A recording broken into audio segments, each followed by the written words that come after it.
Bishop, you're muted. There we go. All right. Great day, everyone. We're getting off the ground. Welcome to Spirit in Mind, where we are committed to discussing current affairs with faith and mental health perspectives.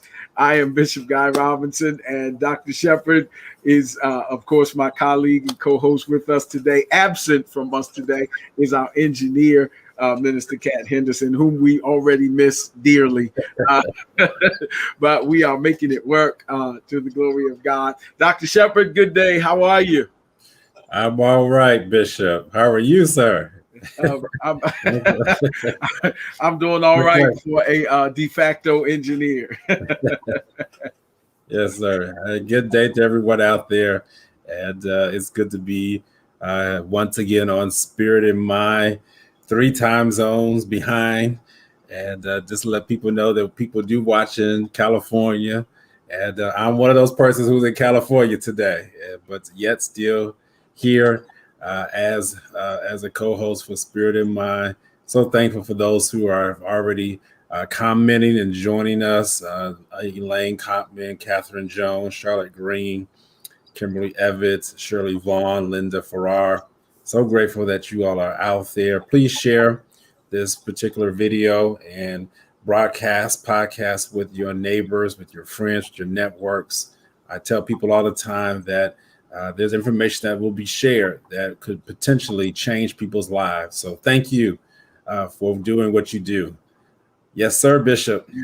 Absolutely. I echo that. And again, we welcome you. And please, again, let someone know. We're going to be taking a break of the Spirit in Mind to do some academic work and some preparation for a new season. We're excited about a new season we're going to be bringing in the fall. And so we got a little writing we want to do, a little studying we want to do, and some research we want to do. And so, of course, our previous episodes will still be up on streaming and all of our various platforms, which we would definitely put up if our engineer were here, but we invite you to do that. Please stay in touch. You can go to our VidFlex page. You can go to our streaming social media pages, and you can get caught up in all those ways. I might be able to list a little bit. You can contact Dr. Shepherd. Look at there. Dr. Shepherd, you want to go over your contact information? Yes, sir. So you can reach me at those different sites or points of contact, really. And I'll do my best to get back to you as soon as possible. People do reach out. So if there's some persons that are in need of direct care services, mental health care services, I can hopefully point you in the right direction. So please do that. Absolutely. And please reach out to me. We look forward to hearing from you. We appreciate the dialogue. And actually, again, we'll be doing research and writing, and preparation, and think tank gathering for a new season of Spirit in Mind. We would love to hear any subjects from you and suggestions for things you would like for us to cover. So please reach out to us, and we look forward to it. And again, you'll be able to catch up on all the episodes. Look here, I found it by going to Spirit in Mind and our VidFlex TV location. So any of those means can keep you connected. And again, we want to see you very soon.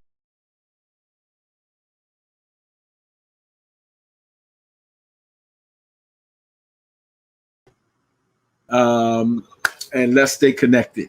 Dr. Shepherd, again, even during the summer, we're looking at and a lot of talk about being at the end of the tunnel. So are there any words for the summer that our Spirit in Mind family should be mindful of in terms of the medical community?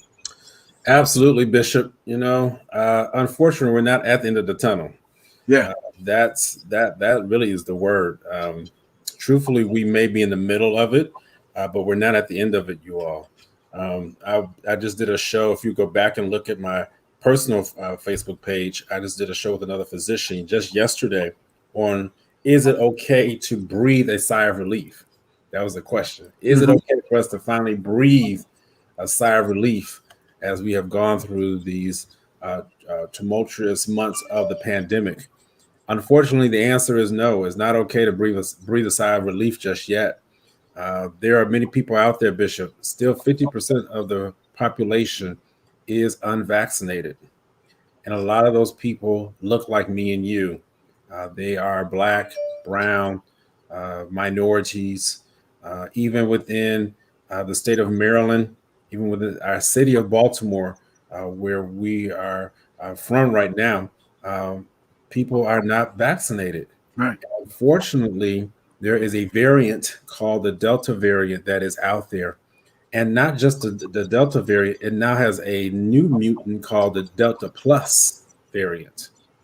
And why are mutants something that is important to know is because when a virus mutates, it becomes more potent and can even become more contagious. So what does that mean? It means that it takes less concentration of that virus to then get you sick. This is basically what it means. So for those who are unvaccinated, there are variants out there now that it used to take more of the virus to get you sick. Now it takes less. It's time to get vaccinated. I know there's still a lot of hesitancy. I was even speaking with some patients and families of mine this past week, and they said, well, Dr. Shepherd, people die from the vaccine. And I just told them simply, there has not been any credible evidence of a person dying from taking the COVID-19 vaccine. And so I want people just to understand that, yes, you will read things in the internet. You will see things in the internet. But let me tell you, there is no license as to what is posted on social media or the internet. Please know that there is no governing body that is overseeing what goes on there.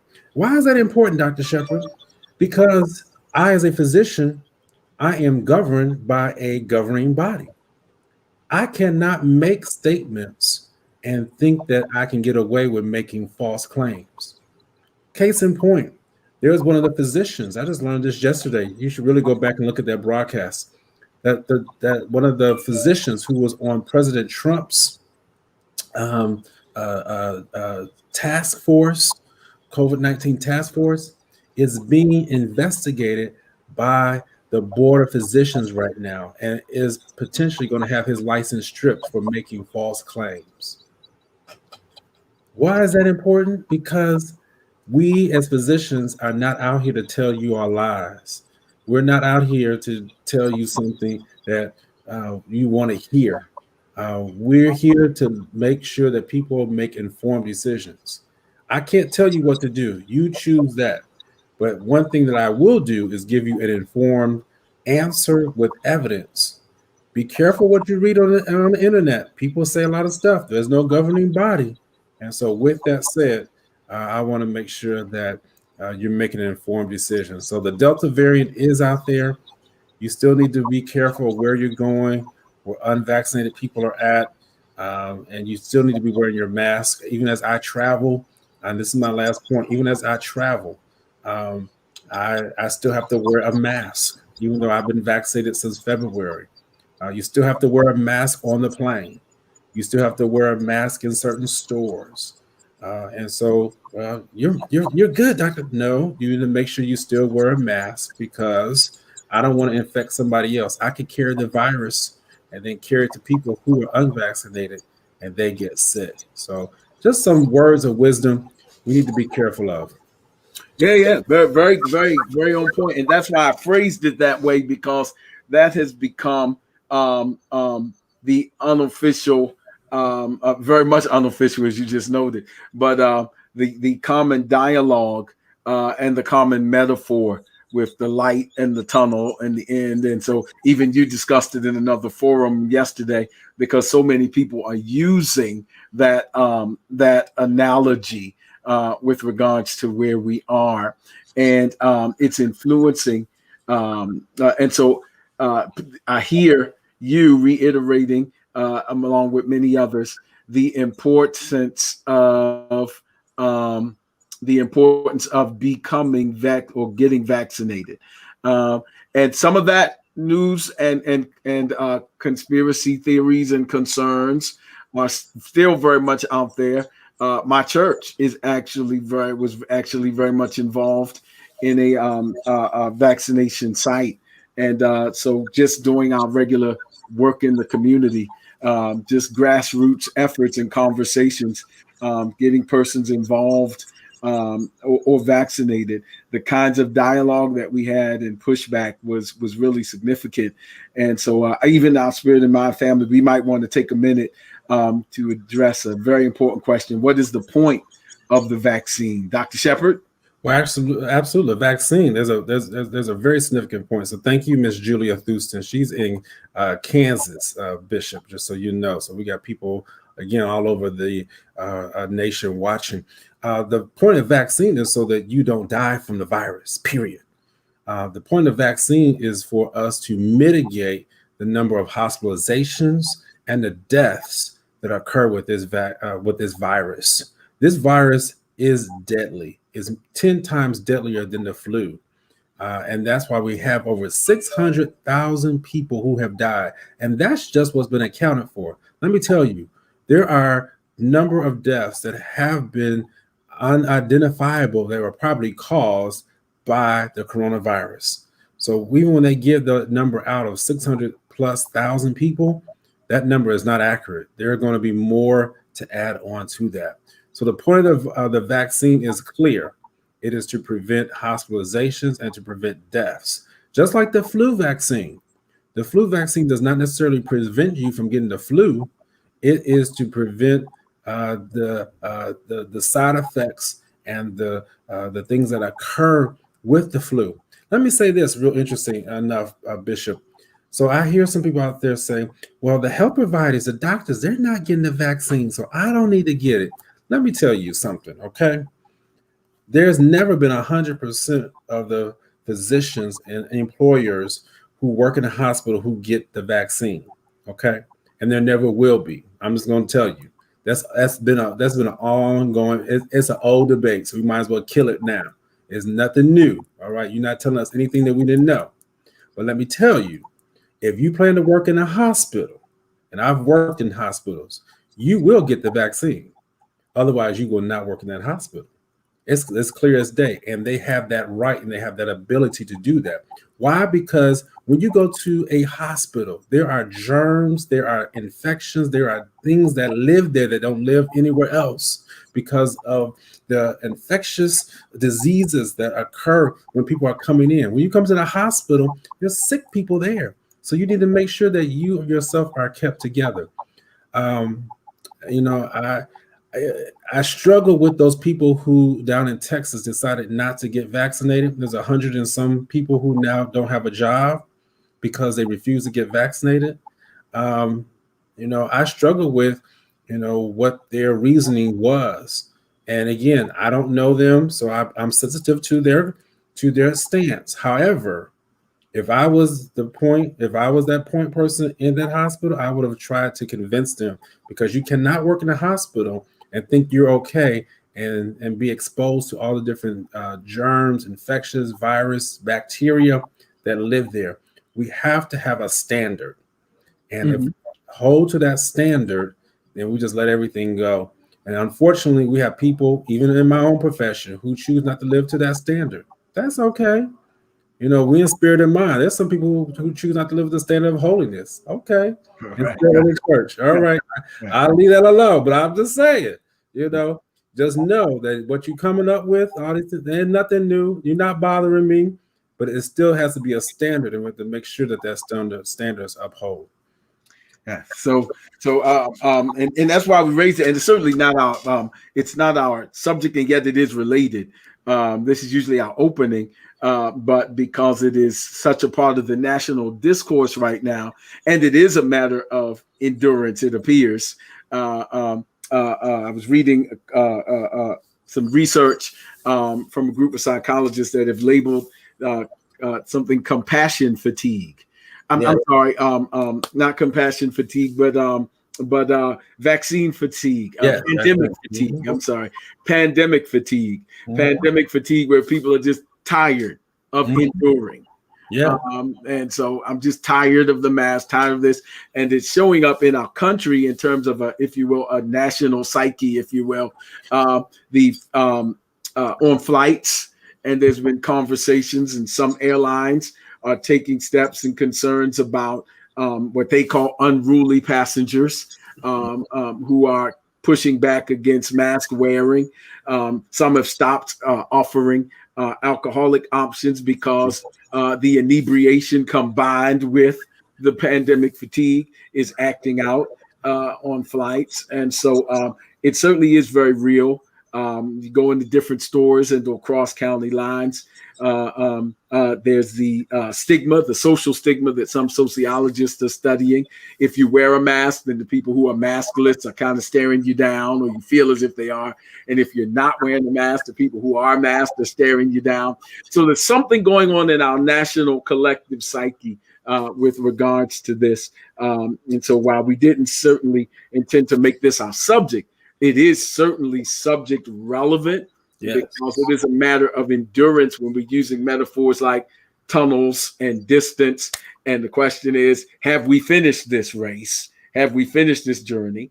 And the message from you and other medical professionals is certainly clear.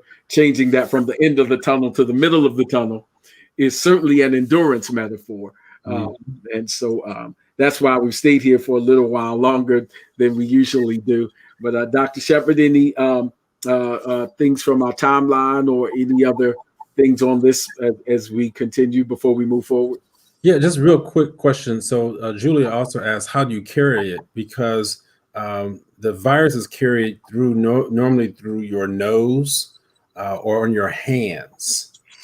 So those are the 2 points on your body that typically help to spread the virus. So again, you can be inoculated with the vaccine so that the virus does not affect you.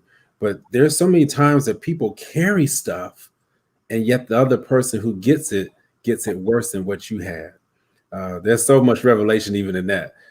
So you really have to be careful what you're carrying, and know and be sensitive enough that you carry things that may not affect you, but will affect others. That's why we have to know that we are our brother's keeper, our sister's keeper. And absolutely, I want them to get the vaccine. I put my life on the line every time I go to, go to see patients. So I went to go get the vaccine. So yes, I want nurses. I want all medical professionals to go get the vaccine. We all put our lives on the line. Some are more riskier than others, but it's time to get the vaccine. That's how we are able to come out of certain pandemics such as this. Mm-hmm. All right. We've been talking about endurance, and again, this is how we are closing out this season. But we've been talking about endurance, and we've listed a number of things in terms of how to endure. And today we're going to wrap up with them. But there's been a couple of things we might be able to put up. Yes, we talked about envisioning success.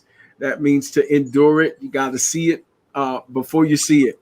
And so to envision yourself completing school, or completing your studies, or completing whatever assignment is yours for this season, whatever project you're doing around the house. Even as we've just discussed, this process of combating a fatigue pandemic is certainly testing our endurance. But you got to envision success. 2, engage the mind. Again, we talked about being able to keep your mind on things that help you finish the race, and sometimes even to think on something else, like the person who watches a video or listens to music while they run to help the time pass. Engage your mind on positive things. 3, encourage yourself, that's self-talk, what we speak to ourselves. Number 4, pace yourself. Number 5 is check your friends. We talked about that. You need friends that will speak of God and others what is right. Number 6, we talked about last week in terms of checking your faith. And then today we want to talk about appreciating good coaching. And that's where we left off last week. And Dr. Shepherd, what's the importance of good coaching? Oh, Lord. Yeah, I'll tell you what comes to mind for me. Yeah, go ahead, sir. Biblically, 2 examples that come to mind, just 2 off the top, is one is Jethro, the father-in-law of Moses. The Bible says in, I believe, Exodus 18, that Jethro, he says something very powerful to Moses. He is, of course, his father-in-law. And the Bible says that Moses is around the mountain, and here comes Jethro, and he's bringing his family to him. And the Bible says that Moses was sitting judging the people, and he stood before them from morning till evening. This is what the scripture said, all day long. And Jethro coached him. It says in Exodus 18:17, I believe it says, so Moses, his father-in-law, said to him, the thing that you do is not good. Listen to this coaching. He said, both you and these people who are with you will surely wear yourselves out. Mm-hmm. We just said that one of the keys to endurance is being able to pace yourself. That's right. So listen to Jethro's counsel. He said, you and the people, you and those you think you're going to help, are going to wear each other out because this thing is too much. In verse 19, he says, listen now to my voice, and I will give you counsel, and God will be with you. That's a good coach, y'all. And my New Testament example is, and then Dr. Shepherd, take us from here, but my New Testament example is Titus 2. In Titus 2, and again, you could take notes to our Spirit of Mind family. I'm really missing our engineer today, but Titus 2 says, speak the things which are proper for sound doctrine. This is the Pauline pastoral epistles advice to Titus. Speak the things which are proper for sound doctrine. And we did a lot of conversation previously about sound doctrine. It says you got to speak sound. You need somebody who will speak sound doctrine. And he goes into verse 2 to say that the older men be sober, reverent, temperate, sound in faith, in love, in patience, and the older women likewise, which means we need mentors who will teach us sound doctrine, who will coach us in sound doctrine, to admonish the young women to love. And it goes on to say, and we will teach each other how to be temperate, not to be hot-headed, explosive, and acting off of our passions with no context of greater purpose. And so it's just sound doctrine. And we talked a lot again about what that was, but your coach matters in life and in ministry. So Dr. Shepherd, I'll say a little more, but please help me exegete this text and take us from here. Yeah, thank you, Bishop. Those are wonderful examples in the Bible. One of the things that I did in my preparation for today, knowing that we're going to talk about good coaching, was I went and looked up the criteria of what makes a coach of the year. What is it that makes a successful coach? What is it that makes a good coach? And so I already put out in the comments, I want you all to let us know what are some of the qualifications that you think make a good coach. Here are some of the things that came to mind, and I'm sure we will begin to pull apart some of these criteria because even as Bishop just gave an example of Jethro, these are some of the things that we need to know. I can just, for instance, before I get into the qualifications, a coach is one who knows how to be able to pull somebody in when they need to be pulled in.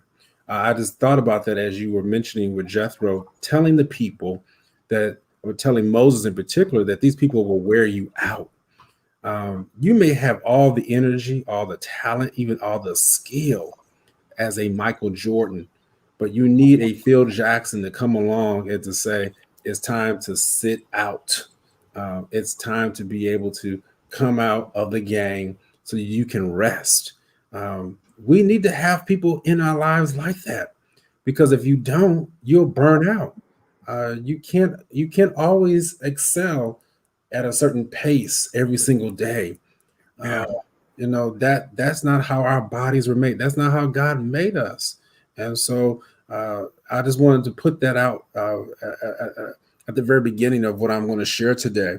Here are just some of the qualifications and some of the attributes, if you would. Coach of the year would be somebody who is positive, enthusiastic, supporting, trusting, focused, goal oriented, knowledgeable, observant, respectful, patient, and a clear communicator. That last one really hits me because so many times we have people who are over us, who are our supervisors, who are even our leaders in ministry, but they're not good communicators. It's difficult to understand what they're trying to tell us. It's difficult to understand how to be able to move forward in the responsibilities given because there is a gap in communication. And so we want to make sure that if we're in that leadership of coaching and vice versa, you need to let your coach know what you need from that person. Yeah. This is a two-way street, you all. Sometimes we forget that. You have to share with your coach what are the things that you need from that person to be able to help you to maintain, to be able to help you to endure. Let's not forget that is the purpose of this series. The purpose of the series is to help us to sustain, to help us to have the power to endure. Remember what endure means: to remain firm in the midst of suffering or misfortune without yielding. So Right. that coach is there to help you to push forward. So those attributes are so key. Um, Let me just tell you a little bit about some of the responsibilities, and then we'll go further with Bishop. Some of the responsibilities of the coach is teaching relevant skills, tactics, and techniques. Wow, that's the pop. That is what we need. How are you going to be able to endure when you can't get taught things that are relevant in your skill sets, tactics, and techniques? Then they are to monitor and enhance performance by providing tuition. Well, what's tuition? Financial support. Hello. I'll leave that alone. Your coach needs to invest in you. Oh my Lord, I will step on some toes here. How you gonna be my coach and you don't invest in me? All right. Encouragement. Yes, yes, yes. Yeah, I said it. I might have to come back to that one, Bishop, but that bothers me. If I'm going to be coaching you, then I need to be able to show some type of sign that I'm invested in you, and that means money. That means time, encouragement, and constructive feedback.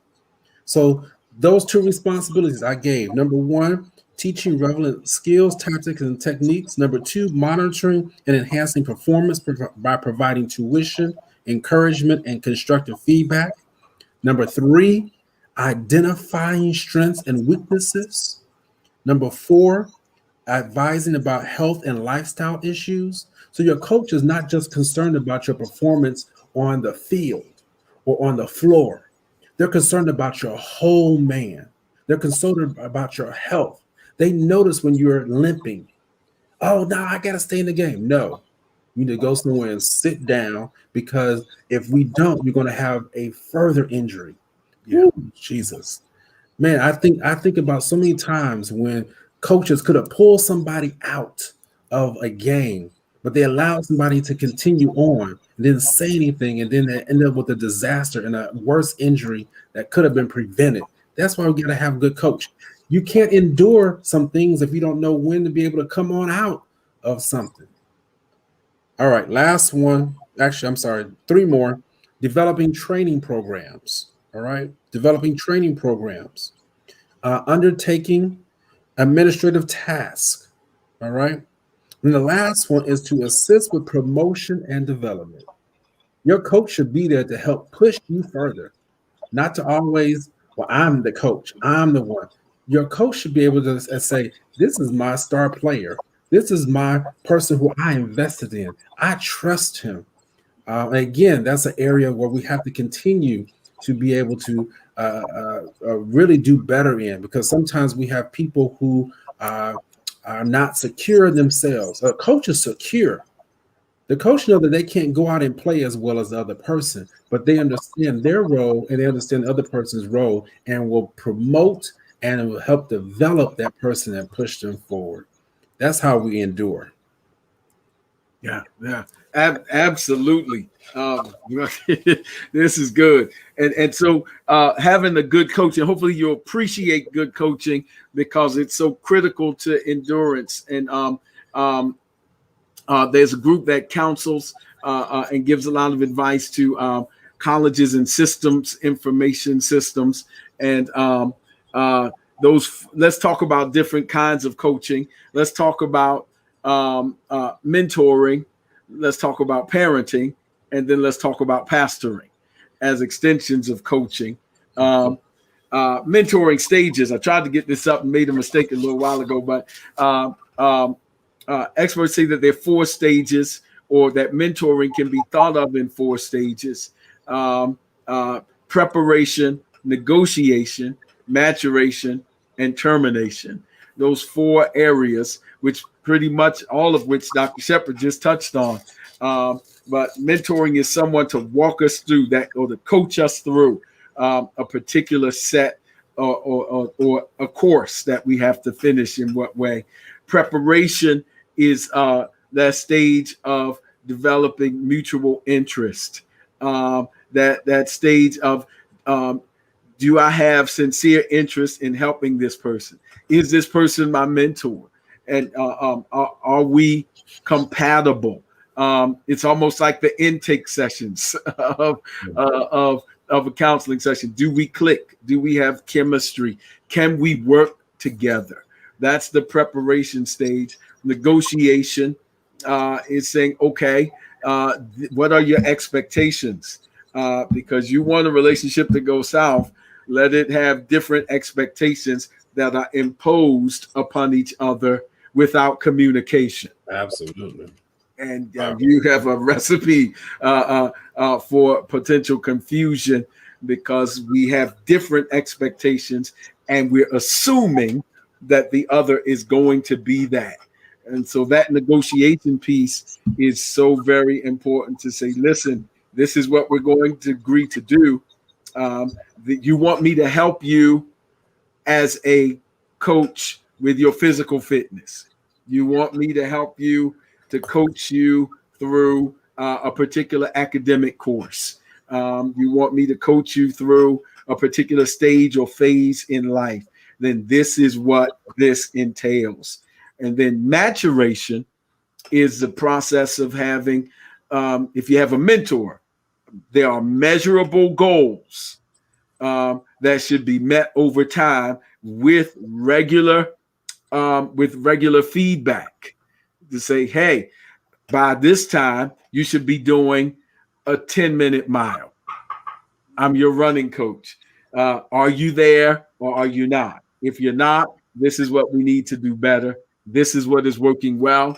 This is what is not working. If you're going to run this marathon, by now you need to be at this point. If you're going to recover from this to your maximum capacity, this is what needs to be done. If you're going to reach your goal, then this is where you should be by now. And you're either here or you're not. And what can I do to help you to get to your next goal or next measuring or growth point? All of that is in the maturation stage. That may even include referral. Hey, I got somebody, you need to talk to this person for 2-3 days. I'm still your mentor, but this is an area in which you need a little more extra development. So all of that is in maturation. And then termination, closure. How do we end once we reach our goal? that is a part of it as well. And so that's just the recommendations of some mentoring groups. So Dr. Shepherd, I don't know if you want to add in there if that triggers anything, but the coaching, mentoring, and then there's parenting. Parenting, but we know therapeutically that the most important social enclave and group that is so important to our development is that familial group, that family. And I want to borrow a little bit just in terms of what does a good coaching look like. And so we're talking about some distinctions between coaching, and then we're talking about mentoring, if you want to use that synonymously. And then we're talking about parenting. I want to kind of touch on Ellen Galinsky's 6-stage model for parenting.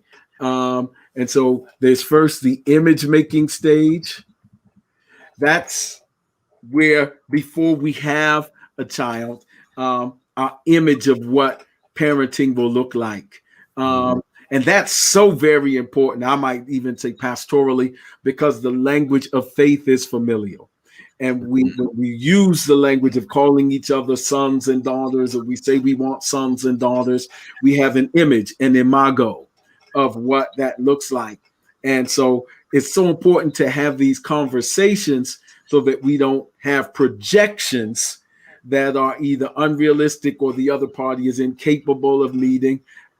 And so that's why I'm using this model as well, because sometimes we, say, this is my spiritual father, and we have a particular image of what fathering looks like, which may not look like the same image of what the father figure imagines sonship or daughtership to look like. Absolutely. And if those things aren't engaged in conversation intentionally, then they can be explosive in a harmful way. And so there's the image making stage. And then staying with Galinsky's model, there is the nurturing stage, or if you are, or the attachment stage, where a good coach is like a parent providing you with the essential nutrients that we need, the sound doctrine, the role modeling, and everything that nurtures us don't always feel good to us, but it can be good for us. Then there's the authority stage. And that's so very important to me, Dr. Shepherd, because there comes a time. That's the toddler stage, when the toddler's running around by Galinsky's model, and sometimes the parent has to say, no, you can't do that. And if we got good coaching at some point is gonna say, no, you can't do that. No. Just no. Right. Don't do that. And that there are rules. And it's at that moment, and if you apply that to pastoring, there's a moment when you realize that pastoring is not just nurturing through preaching, but it is also authority through accountability and correction. And so that's when you realize at a moment, and that's when my mama used to say, I'm not your friend. Right.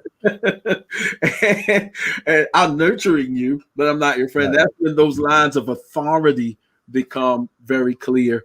I don't want to go on to that, but there's other stages. There's the interpretive stage, where you begin to give a little bit of helping the child to interpret experience. There's the interdependent stage, where you give them a little more liberty. Now you got a driver's license, you got a car, you're going out, you're learning some things on your own. And then eventually there's the departure stage in Galinsky's model. So again, you're grown. Hopefully I've equipped you with everything you need to go from here. And all those can be signs of a good coach in the mentoring sense, in the parental sense, and then finally in the pastoral sense. Lifeway does some great work that puts, and so there, I put a few of those there: image, nurturing, authority, just to get us started, so you can just kind of have some ideas of what good coaching looks like. It's not all ego stroking. Mentoring is not all marketing agent. The role of a marketing agent is to only highlight our assets. That's marketing. But the role of a mentor is to nurture and to challenge. And so they're very important. Dr. Shepherd, please feel free to step here, and then I'll get to the pastoral one last. Yeah, thank you. Something just struck me as you were talking about the image. Sometimes a coach can have an image of you that you don't have of yourself. Yes. And that is so important. And I see that sometimes, even when you go to see your physician, sometimes you go to see other people, and you struggle with trying to assist or help someone or even provide treatment because the image that they have of themselves and what you have, they just don't match up. And as far as a coach, that is so important. You help develop them to be able to see what you see inside of them. If you would just use even as the analogy of Jesus being our coach, he wants the best for us. He continues to talk about how he sees us as the head and not the tail. The scriptures remind us that we are fearfully and wonderfully made. And so many times we have such an image of ourselves because of what may have occurred that our coach doesn't see. So that's why, again, it's important to have good coaching in order to be able to endure. Bishop, I was just looking at these 3 qualifications also that make a successful coach. So you can have a coach, but that coach may not be successful. There's been some bad coaches. There's coaches out there who, they're in the game, but they don't win. They don't, their teams are not at the head. And sometimes it's because they don't have the right players. Or you can even have the right players with all the star talent, but the wrong coach. And guess what happens then? They don't win. So here are some of the things 3 things that make a successful coach. Number 1 is congruence. Congruence is the ability or the quality of agreeing. There's some people who are just non-agreeable. Those are some difficult people to work with, Bishop. When you have a coach that just disagreeable all the time, that's hard to endure that. It's hard to be able to maintain when you can't find something to agree upon. I hate that statement, well, we agree to disagree. I don't know who came up with that statement, but I don't utilize that statement too often, if not at all. Because sometimes it's like, well, okay, people just kind of use it as an easy out. Well, we're just going to agree to disagree. Well, okay, I get it, but yeah, we need to be able to agree upon something to be able to move forward. And that's how you work together. If you're going to have a coach, that, like you said earlier, how are you going to have someone working with you and your goals are different? Your objectives are different. So congruence is very important.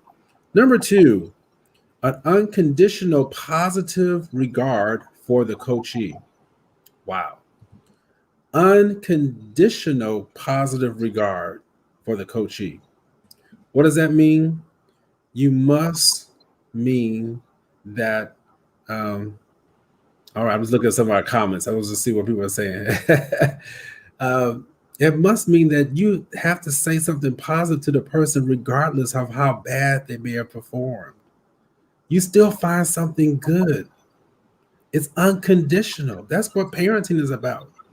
When I worked with so many families, I remember very clearly recently, a parent was she was in my office just fussing at the child. Just going to town. And I just said, hold on one second.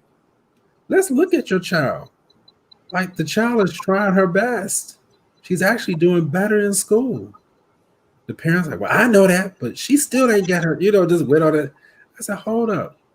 When was the last time that you said something positive to your child? Silence. It broke her down. And that was when we were able to finally make a connection in the treatment of this child because the parent who was the coach, she couldn't say anything. At least it took a third party to help her understand everything she keeps saying is negative. And one of the things we have to understand is in negativity, if that's what you're going to at least acknowledge me for, I'm going to keep on doing it because at least I'm going to get the attention. I tell people all the time, there's no such thing as positive or negative attention. It's just people just want attention. And if it comes because of the negative things I do, then I'm going to continue to do this. So we must make sure that our positive regard is unconditional. And then number 3 is empathy. We have to be able to relate. We have to be able to say, hey, I feel what you're feeling. These are the things that make a person a successful coach. Congruence, agreeability, unconditional positive regard, and then empathy. These are the things that we need to be looking for, even in our pastors. And I know, Bishop, you're going to go further in that. Yeah, absolutely. And I just wanted to make sure we get those in the, missing our administrative, but I want to make sure we get those: congruence, agreeability, unconditional positive regard, and empathy. And I'll add, and that's why we're trying to see even the congruence between this mentoring, pastoring, coaching kinds of parallels, because I didn't have time to put them up, but the first 3 stages of parenting are about, image. That's my preconceived notions.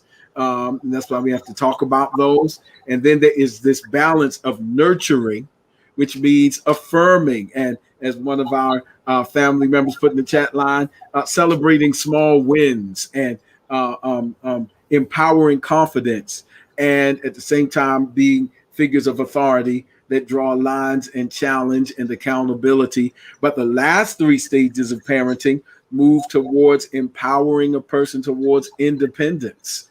And so that's so very important that they leave the process as healthy and whole as possible, and not broken or feeling in a bad place in terms of esteem. So that successful coaching is building up a person ultimately, and even the criticism is constructive, meant to build and meant to go somewhere, so that we leave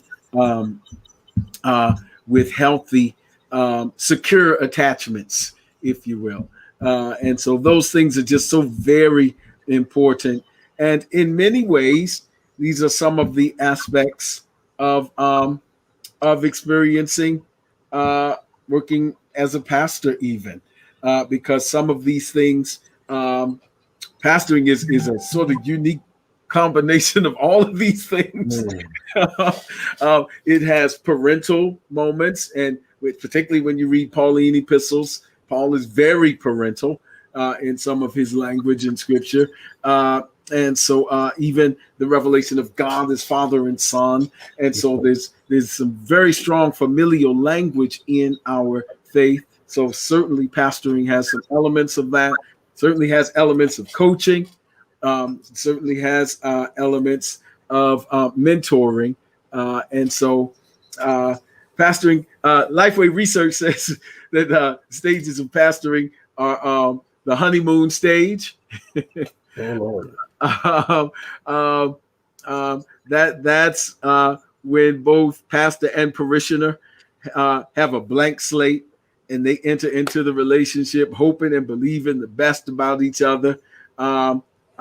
Sometimes that can even be a moment of idealization, which any of you that talk the language of therapy know that can quickly become devaluation. But there's the honeymoon stage where we're happy, everything is wonderful in this relationship as pastor and parishioners, or pastor and parishioner. And then stage 2 is conflicts and challenges. Conflicts and challenges is when we see each other's humanity, if you will. where each party discovers the imperfections in the other, real or perceived or projected. And they begin to have differences. This is the moment when pastor may see something very different, or may even ask you to come in for a moment, or you may see something, just like you may see in your coach, just like you may see in your drill sergeant in the military. And so the stage 2 is conflicts and challenges, which leads to stage 3 in this model, which is the crossroads. The crossroads area is how I navigate now my response to having seen the imperfections, or having been held accountable, or having been challenged. If you want to put it in the moment of church, in some context, it's the moment when, as parishioner, I see Moses strike the rock instead of speak to the rock. Or it's the moment as pastor when you feel like this person is just stiff-necked. Or the moment when you realize that the person who you enjoy their preaching has now made it clear that you're not just your preacher, they are your pastor. There is a difference. And so as the pastoring begins to put in all of that mentoring and coaching and all those other things. And so that's the crossroads. What am I going to do now from here? And then stage 4 is the harvest. The harvest in that relationship depends entirely on what we do at the crossroads. Because Galatians put it, whatsoever a person soweth, that shall he also reap. And so if we take good and godly counsel, even when it's kind of irritating, sort of like if the coach says you could do one more lap, let me push you just a little bit. You've been doing 3 laps for 2 months. Let me push you to 4. If you take that advice, you'll reap a harvest. If you don't take that advice, you'll reap a harvest. And the pastor says, this is what I feel you should do. There's, based upon the word of God, where you're going, I would recommend this. If you take that in stride, there's a harvest. If you don't, there's a harvest. The honeymoon, the conflicts and challenges, the crossroads, and the harvest. And that can certainly be encyclical from that point on. But hopefully these parallels are giving an idea of what we're trying to establish, some sense or equip some tools that you can have some criteria for what good coaching would look like for you. That's basically taking all of these contexts and perspectives, and some from research and some from experience, taking all these in mind, that you would have some sense of what good coaching looks like in whatever process you need to endure, overcome, and hopefully win. Absolutely. I'm just going to answer a couple questions, and then I think we're just about at the end of the show. Dr. Hayes is asking, can a person be a mentor from different cultural backgrounds? Absolutely. I would encourage that, especially depending on what you're trying to achieve. I dare not just read or try to learn from Black physicians. That would limit my ability to take care of all people. God has not gifted me just to take care of Black people. He's gifted me to take care of all people. His word, whether it be through medicine or through the preached word, is for all people. So absolutely and I look for mentors and other cultural backgrounds, because what it does, it helps me to be able to relate better to those persons. And so that's what a coach does. Again, it's part of having that the ability to agree, the congruence. There are things that we can find in different cultures that align with where our culture that we were raised in. I've always said this, and we see it stated over and over. There is more that we agree upon than we disagree upon. And so we want to make sure that we don't just exclude or try to be so selective that we can only receive from from certain people. And that's even within the body of Christ. We got to be careful about that. If you really want to be expansive and want to be able to grow, then you have to be able to receive from different cultural backgrounds. You figure out what those things are that you need, and then you don't utilize other things that you don't need. So again, that's on your terms. So hopefully that answered that question, Doctor. I agree. In fact, I teach that on campus. That's my class, is cultural competence. I totally agree with that. That exposure and being able to operate in the world with cultural competence. I know we're reaching the last minute of Spirit in Mind, and Dr. Shepard, I don't know if you want to answer any other questions, or here's a joke: if you just looks like on some things you might need to agree to disagree. No, that's a Julia being difficult. That's all. This is her trying to be difficult. We bind that spirit of difficult. My God. Oh, wow. Lord Jesus. I already answered that question. I'll just do a very brief recap. There will always be people in your profession who choose to do things that are not according to standard. There will always be. Okay. So there's going to be some nurses, there are going to be some doctors who are going to say, I'm not going to take the vaccine.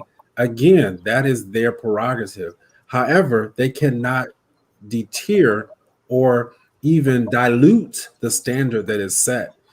Those are the people that you have to be very careful of, because if they're willing to not take the vaccine or cut corners on that particular matter, then there are going to be other things where they may do the same thing. Now, am I putting everybody and lumping everybody together in the same boat? I probably am, but you need to be careful of those persons. You can't take your child into a school without that child being vaccinated. Come on now. We got to be careful of some of the things that we allow to tie us up. And here's the issue, and I'm going to bring it back to endurance. Because we spend so much time on some of these things where we allow people to distract us, that's why we can't endure. Endurance requires the ability to stay focused on those things that are that we're able to know what is right versus what is wrong. If you choose to go a different way, that's cool. But let me tell you, if you want to be able to endure, you have to learn how to stay focused enough and don't get pulled away from certain distractions, so that you'll be able to be firm without yielding. So I remain firm, Julia, without yielding in my response. Y'all agree to disagree.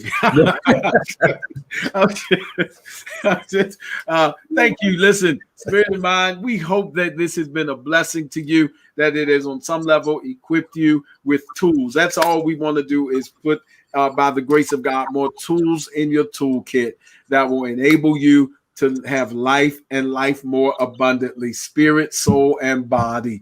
And so we thank you so very much. And listen, we're going to be writing, both Dr. Shepard and I, we're going to be researching. And would you please, again, feel free to reach out to us. Let us know if there's some subjects you'd like for us to cover, because we'll be developing ideas and strategies for an entirely new season of Spirit in Mind. And so we look forward to hearing from you, even as we are in this hiatus or this sabbatical moment for academic purposes, and to even model to some degree a measure of self-care. And so I leave you with the words of Professor Emeritus taught me in counseling, said some of the most effective and healthy transformations in counseling don't occur in session, but they occur between session as we reflect on what happened in session. And so may your reflections on this first season of Spirit in Mind bring some things that you continue to process. And as the scripture said of Mary, continue to ponder them in your heart. And may they help you to experience the most healthy and positive of transformative growth experiences to the glory of God. That's our closing thing. 1 Thessalonians 5:23. Now may the very God of peace sanctify you completely, entirely, and may your whole spirit, soul, and body, pneuma, suke, and soma, be preserved, kept, is what that translates to mean. And so we look forward to seeing you. Dr. Shepherd? Yes, thank you, Bishop. I don't have too much else to say. Please enjoy yourselves during this time. Please be safe as you travel. So many more people are traveling now. And just want to know that I pray that God will continue to bless you in every single area of your life. Remember, PCWC, he wants to bless you in your potential, in your ability to cope, your ability to work, and to make a contribution to his community, to our community. Amen.